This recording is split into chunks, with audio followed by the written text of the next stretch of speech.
ओम नमः शिवाय। आज हम बात करेंगे शरद पूर्णिमा की। ये नाम से ही साफ है कि शरद पूर्णिमा शरद ऋतु की शुरुआत में जो पूर्णिमा आती है उसे शरद पूर्णिमा कहा जाता है। द्वापर युग में एक समय की बात है कि यशोदा मैया ने भगवान कृष्ण से कहा कि तुम सारे संसार के पालन करता हो, आज मुझे कोई ऐसा व्रत बताइए जिसे करने से कोई भी स्त्री कभी भी विधवा ना हो और इस व्रत से सभी कामनाएं पूर्ण हो। तो भगवान श्री कृष्ण ने माता यशोदा को शरद पूर्णिमा को व्रत रखने का विधान बताया था। शरद पूर्णिमा को चंद्रमा धरती के सबसे निकट होता है और रात में चंद्रमा की दुधिया रोशनी धरती पर अमृत की वर्षा करती है। ऐसी मान्यता है कि पूरे साल में केवल शरद पूर्णिमा के दिन ही चंद्रमा अपनी 16 कलाओं से परिपूर्ण होता है।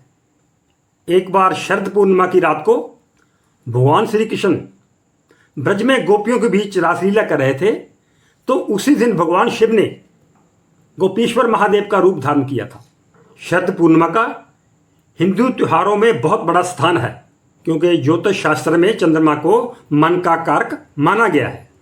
शरद पूर्णिमा को चंद्रमा अपने पूरे प्रभाव में होते हैं, इसलिए चंद्रमा से उस दिन शुभ फलों की प्राप्ति होती है। शरद पूर्णिमा की रात बहुत ही खूबसूरत रात होती है। मान्यता है कि शरद पूर्णिमा की रात को अमृत की वर्षा होती है, इसलिए लोग उस दिन चावल और मिष्ठान ये डालकर खीर बनाते हैं और उसको खुले आसमान के नीचे रख देते हैं ताकि चंद्रमा की किरणें खीर को प्रभावित करें। जो भी रोगी उस खीर को खाता है वो भयंकर रोगों से मुक्त हो जाता है।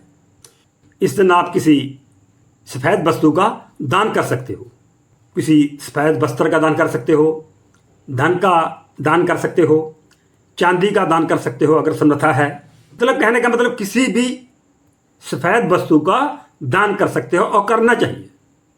अगर कोई आप अपनी गतिविधि शुरू करना चाहते हो तो इस दिन शुरू की जा सकती है, क्योंकि ये बहुत ही अच्छा दिन माना गया है। इस दिन कोई भी शुरुआत की गई अच्छा फल देगी। जैसे किसी मकान का शुरू करना, किसी कारोबार का शुरू करना, ऐसा कोई भी काम आप शुरू करना है तो इस दिन बहुत ही शुभ माना गया है। पूर्णिमा के दिन तामसिक भोजों से बचना चाहिए। इस दिन किसी को अपशब्द ना बोले। आयुर्वेद के अनुसार शरद ऋतु की शुरुआत में हमारे शरीर में पित्त दोष बढ़ जाता है और शरीर बहुत सी घातक बीमारियों से ग्रस्त हो जाता है। इसके अलावा मलेरिया, डेंगू, चिकनगुनिया जैसे बुखार से भी लोग पीड़ित हो जाते हैं। तो इसलिए हिंदू धर्म में ऋषि मुनियों ने ऐसे त्योहारों को जन्म दिया है जिसका पूजन करके विधि विधान से उसका खाना पीना हम अपनी बीमारियों पर काबू पा सकते हैं, जिनमें से एक यही है शरद पूर्णिमा। शरद ऋतु की शुरुआत होती है और बरखा ऋतु का समापन होता है। तो इसमें जैसे मैंने पहले बताया है कि बीमारियों में वृद्धि होती है, और जब हम शरद पूर्णिमा का दिन मनाते हैं तो उसके मुताबिक जो खाना पीना होता है उससे बीमारियों पर काबू पाया जा सकता है।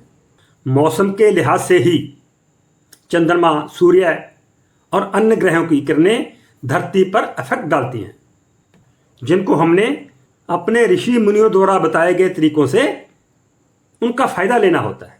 और इस प्रकार पूरे शरद ऋतु में पित्त दोष को कम करने के लिए दूध का इस्तेमाल भोजन में किया जाता है। जहां मैं आपको एक बात बताना चाहता हूं, हमारे हिंदू धर्म में जो प्रथा है किसी त्यौहार को मनाने की, वो स्वास्थ्य के लिहाज से साइंटिफिकली होती है। तो इसलिए हमारे ग्रंथों में जो भी वर्णित है वो वैसा हमें कर लेना चाहिए, उस पर किंतु परंतु नहीं होना चाहिए। मान्यता है कि चांदी के बर्तन में थोड़ा सा पानी और दूध मिला दीजिए और फिर चंद्रमा को अर्घ दीजिए। उससे अपने जीवन में कई लाभ मिलते हैं। अगर किसी के मन में नकारात्मक विचार आते हैं तो वो चांदी के बर्तन में पानी डालकर थोड़ा सा दूध मिलाकर चंद्रमा को अर्घ दे तो उसकी नकारात्मक ऊर्जा कुछ ही दिनों में खत्म हो जाएगी और अर्घ देने वाले व्यक्ति का स्वास्थ्य भी अच्छा रहेगा। जो लोग शरद पूर्णिमा को व्रत रखते हैं उनको ड्राई फ्रूट, दूध से बने पदार्थ और फलों का सेवन करना चाहिए। अगर व्रत रखने वाला आदमी खीर खाना चाहता है तो वो साबूदाने की खीर बनाकर खा सकता है। आज की इस जानकारी के साथ ओम नमः शिवाय।